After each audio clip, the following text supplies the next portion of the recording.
yang mungkin kehadirannya cukup bisa memberi inspirasi juga yang kepada kita kalangan muda. Jadi di sini ada dengan Bang Rian. Mungkin abang ini bisa memperkenalkan lebih lanjut siapa sih abang ini? Ya, saya Rian, umur 34 tahun, ada usaha yang kecil-kecilan. Ya inilah usaha yang sedang kita bahas ya. Jadi abang ini owner dari Thrifting Mania. Jadi kalau mungkin teman-teman nggak tahu apa sih itu thrift. Jadi thrift itu semacam kegiatan jual beli suatu barang second, atau mungkin kita semua orang-orang Sumatera kenalnya itu dengan monja. Jadi kita balik lagi ke abang ini. Kalau boleh tahu, abang ini kapan sih membuka atau apa latar belakangnya? Apa inspirasinya juga, kenapa harus thrift gitu ya? Karena ini kan di dalam bisnis kan balik lagi pertanyaan yang pertama, bisnis ini ada namanya bisnis yang jangka panjang, yang nggak pernah habis-habis, yang selalu dibutuhkan orang. Untuk bisnis fashion baju bagi saya pribadi, bisnis yang dimana orang setiap tahun ada kebutuhan untuk membeli. Kenapa pilih thrift? Karena thrift lebih berbeda daripada kita di distro. Karena ini sistem sifatnya second branded, ada yang second, ada barang ejek yang masih bisa digunakan. Jadi mungkin kita teman-teman yang ingin barang-barang branded tapi mungkin budgetnya belum sampai ke yang baru, bisa mungkin di ini. Selanjutnya Bang, kalau boleh tahu budget awal buka usaha ini berapa sih? 10 juta. 10 juta.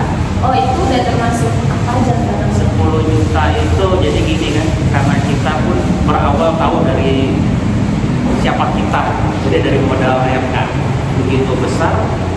Kita berawal dari modal angka pertama 6 juta, kemudian kita tambah lagi, dicek lagi 4 juta, kita mulai 10 juta. Dari awal itulah sampai di saya sekarang. Jadi di toko kita nih apa aja gitu barangnya? Untuk saat ini barang yang kami kan sistem sortir nih, maksudnya sistem yang dimana anak-anak muda itu suka kayak crewneck, kayak hoodie, kemudian ada di situ corduroy, celana corduroy, flanel, cuma barang-barang itu aja yang kita stok untuk saat ini. Kalau boleh tahu brand yang didapat gitu, brand-brand ternama apa aja? Nah, inilah lucunya, ini uniknya dalam dunia thrifting kan. Dan thrifting ini sama aja pakai, karena kita main bal-balan nih, kita pakai sistem sortir. Dunia thrifting ini yang aku suka, yang saya suka kan, karena beli kucing dalam karung, barangnya dalam satu bal, kita nggak tahu isinya apa. Kita nggak bisa bilang itu bagus semua. Terkadang contoh ada beberapa kasus nih, kami beli 3 bal, 2 bal rusak, 1 bal baik gitu. Jadi dalam ini kan lebih banyak brand-brand ya, kayak brand-brand biasa yang punya kayak biasanya brand tuh dikis di dalam situ. Mungkin ada jemput-jemput kayak Balenciaga, tapi pernah dapat juga. Kalau untuk kisaran harga di toko yang dari paling murah mungkin ada yang paling mahal gitu. Nah, jadi sektoral kami adalah sektoral bisnis yang dimana semua orang bisa beli. Kami tetap mencari menjual dan mencari pembeli yang dimana kadang-kadang yang gini rabu sama hitam, tapi isi pikir nggak tahu, sisi keuangan orang pun kita nggak tahu. Jadi orang bawa 100.000 bisa dapat 3, bawa 100.000 bisa dapat 2, itu kami cari. Jadi range-nya dari harga 100, 80, 50, bahkan 100 sampai ada yang beli 100 dapat 3 kayak gitu. Jadi abang ini sebenarnya berusaha ini ada ngelibatin orang luar atau mungkin keluarga, kerabat, atau mungkin sendiri selain dari karyawan-karyawan yang bekerja. Pertama ini kan bisnis inspirasi. Pertama bisnis inspirasi berarti saya melihat di mana perkembangan bisnis ini kan untuk khususnya untuk orang Sumatera Utara ya, karena kan ini kan bumi di Medan ini. Dulu Monza bahasanya, Monza. Jadi yang saya lihat terkadang itu gini ya, inspirasi begini. Terkadang orang pengen pakai barang brand, terkadang orang tahu barang brand tapi nggak tahu barang asli atau tidak. Yang kedua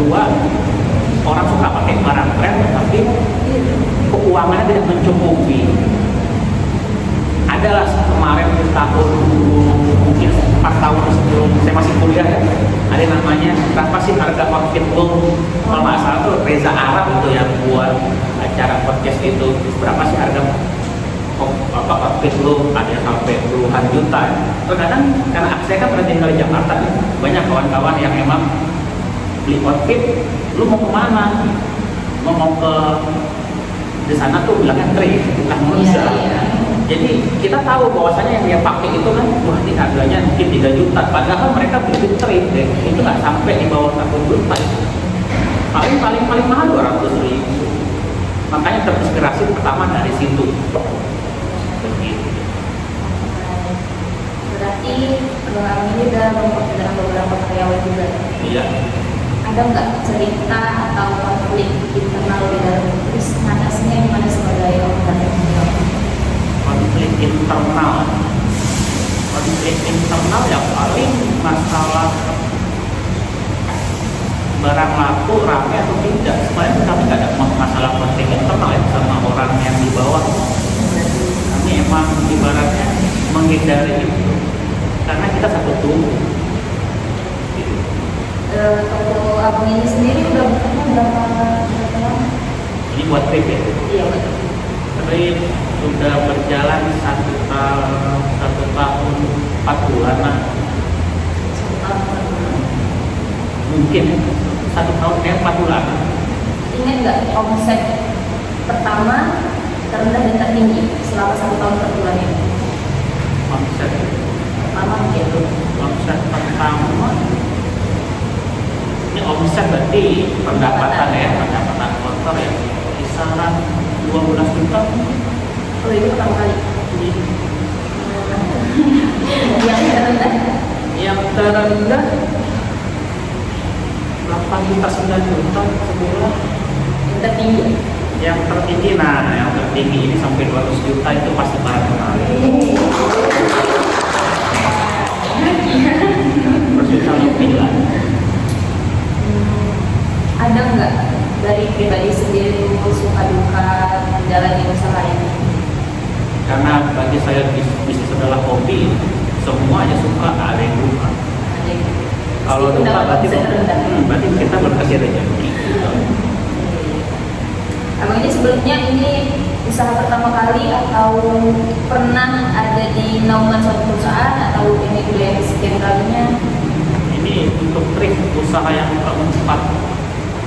Sebelumnya saya juga kerja sebenarnya, kerja juga usaha. Selanjutnya alasan yang lebih spesifik selain dari terinspirasi membuka ini Alasan yang lebih spesifik. gini loh, waktu itu kan saya kan orangnya suka survei, suka mencari apa lagi yang bisa kita buat.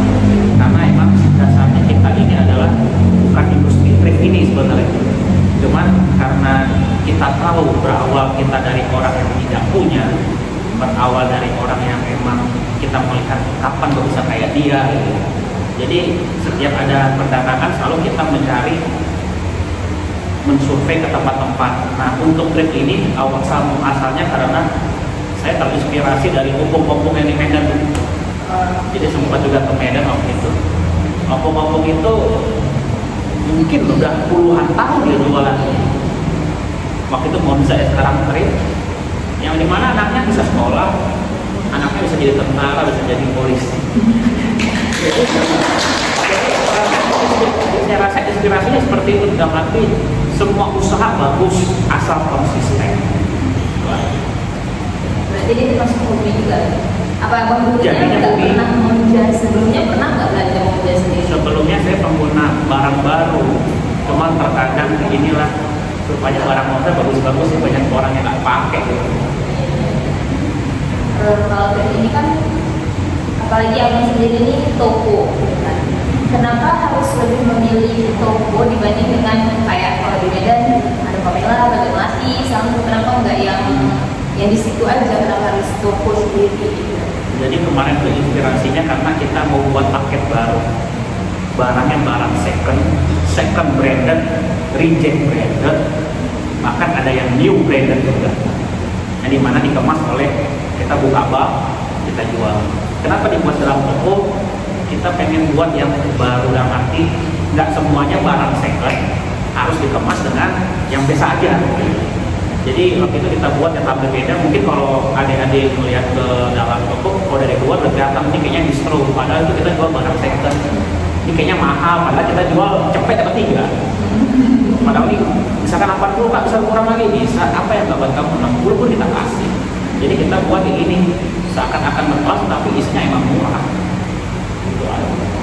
Berarti di dalam toko ini ada celana, Iya. hoodie, Bonek, meja, flanel. Entah apalagi baju anak-anak dulu kayaknya ada. Sepatu juga ada di atas. Yang panjang. Kayaknya yang kami tahu kan trip ini dominan pengunjungnya itu remaja. Tapi pernah nggak kedatangan pengunjung yang mungkin di kalangan atas, mungkin lebih atas dari abangnya sendiri? Pernah nggak? Jadi gini, inilah yang namanya kehidupan. Ini cerita lagi. Terkadang yang datang waktu itu ada, saya nggak perlu sebut, ada manajer di salah satu perusahaan besar. Dia datang bawa istri, dia belanja memang cukup banyak juga, belanja lumayan banyak, waktu itu saya yang jaga waktu itu. Yang saya mau adalah trip ini masuk ke dalam semua kategori golongan. Yang pertama, kayak saya bilang, rambut sama hitam, tapi isi pikiran kita nggak tahu. Rezeki orang kita nggak ada yang tahu. Terkadang orang ada bawa uang segini cuma untuk beli satu, ternyata nyampe toko bisa beli 3. Itu alhamdulillah kali kan kita kan ibaratnya amal juga.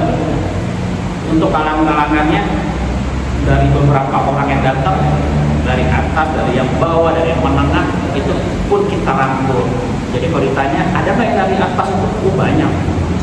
Berarti Cuma saya terima kasih juga kepada mahasiswa ya, khususnya mahasiswa untuk yang emang dari Medan yang memperkenalkan secara langsung. Kan ini kan promosi berjalan. Kalau nggak ada kalian, mungkin trip pun nggak kayak sekarang. Itu aja. sama-sama kali. Pertama kali awal membuka usaha ini pernah ada ketakutan yang besar atau keraguan mengenai apapun itu? Memang kalau kita bilang secara manusiawi ya, dalam pengusaha itu saat mau buka saat mau buka pasti ada rasa ketakutan kurang laku atau gimana nanti kalau nggak laku. Padahal belum dijalani. Gimana rasanya kita bilang nggak laku, kita takut, padahal kita belum jalani. Jadi kalau itu lumrah sebenarnya. Cuma karena ini emang udah usaha yang sudah pernah kami, gimana gini kan, saya buat usaha ya, ibu saya keempat ini mana, kami sering melakukan buat usaha. Jadi rasa ketakutan tuh nggak ada. Kalau pandangan saya kan di ajaran agama saya, kalau niat kita baik ya hasil juga baik. Itu aja. Nggak ada ketakutan apa Pak? Abang sendiri ada nggak orang yang menginspirasi selain dari Nandi atau umum orang Medan tadi itu, selain dari itu ada nggak? Yang terinspirasi maksudnya gimana? Yang menginspirasi kayaknya harus buka ini lah gitu.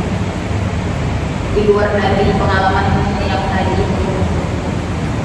Kalau inspirasi ya, sebenarnya bisnis yang saya buat ini sebenarnya rata-rata emang nggak ada. Maksudnya gini ya, kalau tanya inspirasi ya hanya perjalanan hidup ya. Saat saya contoh ini, saya mau beli baju gini dulu saya nggak mampu gitu. Ternyata ada jalan yang tol yang bikin itu ternyata murah gitu.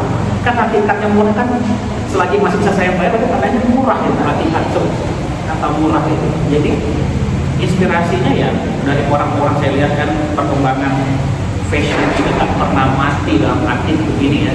Ada beberapa pokok usaha primer, sekunder dan tersier. Kalau menurut saya untuk fashion baju semua orang kita butuh. Kita semua orang bakal beli. Setiap tahunnya kita pun melakukan beli saat lebaran mungkin kita beli baju baru. Mungkin terkadang itu yang membuat inspirasi saya, dimana saya mesti punya bisnis yang mana bisnisnya nggak pernah habis-habis mati-mati. Itu dia.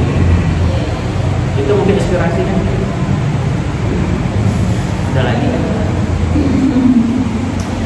Yang susah. Sedikit. Nah.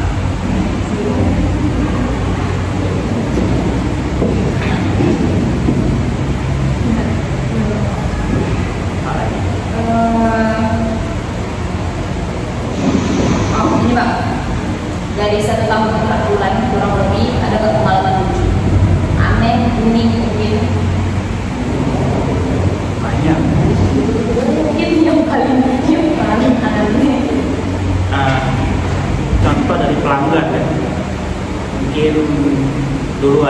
masuk ibu-ibu. Setelah dia tahu ini barang thrift kan, ini barang second, oh saya nggak sanggup cium bau barang second. Ternyata kawan beliau tuh beli di tempat saya. Ibu itu yang udah mau booking itu melihat kawannya beli, ujung-ujungnya datang lagi dan dia beli. Itu yang menurut saya paling lucu sih. Terkadang orang kalau menilai dari cover ya, nah dari cover mungkin banyak yang salah. Makanya saya kadang-kadang manusia sakit hati loh. Ibu-ibu datang, barang second yang saya nggak mampu cuma barang second, kadang-kadang kawan yang beli dia beli juga pak. Karena emang ini yang kita buka ini nggak semuanya cocok, kita buka satu bal, ya dapat ini cuma satu dapat itu. Jadi ya sistemnya, you pakai di warung kopi ya you sendiri, nggak ada yang pakai lagi sih. Karena kan produksi pabrik. Betul. Oh bang, ini kan thrift Toko ini ada Instagramnya. Berdasarkan survei, mungkin data-data yang didapat selama ini, pembeli atau customer itu lebih banyak ke offline store atau dari Instagram, atau kalau memang lebih banyak dari Instagram, kita sampai kemana aja? Kita baru offline store. Berdasarkan data Saat ini kita masih di offline store, posisi di offline store, yang dimana kawan-kawan yang lain, kawan-kawan teman-teman yang lain yang sejawat bilang, oh kapan ke online, mungkin di TikTok, media sosial TikTok. Kita belum bisa ke sana karena emang kapasitas sumber daya manusianya yang belum mencukupi. Di sisi lain, saya masih untuk saat ini masih menganut sistem seperti ini kan. Ya offline dan alhamdulillah next nanti kita buat lagi yang untuk online. Karena emang udah banyak dasar khusus yang kami cek, yang kami riset, bahwasanya offline tuh lebih, online tuh lebih wow. Mungkin habis dari sini mungkin kita buat besar. meskipun sekarang udah ada Instagramnya ya. Instagram, jadi Instagram ini yang udah kami lakukan adalah bukan untuk selling ya, lebih ke review. Saat ini masih jadi review. Cuman kalau ada orang yang mau beli orang Jakarta gitu, ya kita kirim. Dari sekian banyak usaha yang mungkin peminatnya juga akan masuk ke remaja juga yang di atas, kenapa harus Cuan. maksudnya nih cuannya modal kah atau mungkin benefitnya lebih banyak di thrift gitu? Semua itu ada. Semua itu ada. Oh, di thrift semua itu ada. Jadi dari 4 sektoral kami ya, saya lagi suka thrift. Bahkan ya kan dulu ini ya, thrift ini kan udah 3 cabang. Ada tas ini masalah thrift juga, cuma udah kita ubah dalam arti kita fokus di satu, tapi buka anak di tempat yang lain gitu. Dan kemungkinan nanti di tempat daerah kalian pun kami akan ekspansi ke sana sebentar lagi.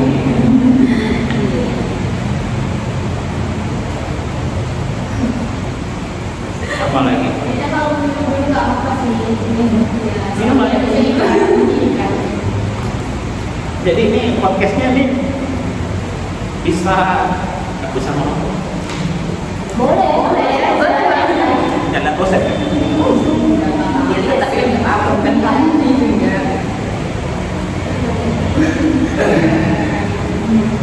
Yang susah tuh lah. Dulu.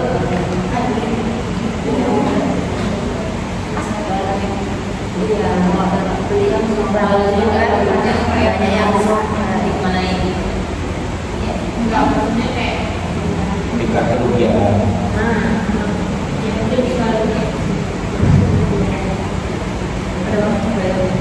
Tingkat kerugian. Kembali lagi tadi. Jadi kan kayak aku bilang tadi di trip ini nggak semua kita dapat barang bagus, tapi nggak semua kita dapat barang yang nggak bagus. Selama 1 tahun 4 bulan ini tingkat kerugiannya itu yang udah abang dan teman-teman alami itu sampai ke berapa nominalnya, dan barang-barang yang mungkin udah nggak lagi dijual itu di mana ini? Jadi bagus pertanyaannya, sedikit menjebak. Sebenarnya untuk thrifting karena gini basicnya kita pakai manajemen resiko bisnis. Kalau ada yang bilang barang mungkin barang jackpot, oke, barang kepala, badan dan kaki. Kita bilang barang kaki ini nggak laku. Terkadang jangan naif juga ya pada gini. Selera orang beda-beda. Mungkin di mata kita itu barangnya jelek, di mata orang mungkin udah kayak diamond, udah kayak berlian. Jadi kalau saat ini ditanya kerugian sampai saat ini saya nggak bisa bilang itu kerugian karena itu hanya saya bisa bilang barang yang belum laku. Barang yang belum laku itu akan kita sell nanti pas lebaran atau pas puasa tahun depan. Yang dimana barang yang kurang banyak orang ambil kita sell nanti yang dengan harga modal meskipun udah terduduk 1 tahun yang lalu. Jadi kalau ditanya mungkin yang saya spesifik lagi yang mungkin ada yang pertanyakan, pernah nggak sih dapat bal yang zong?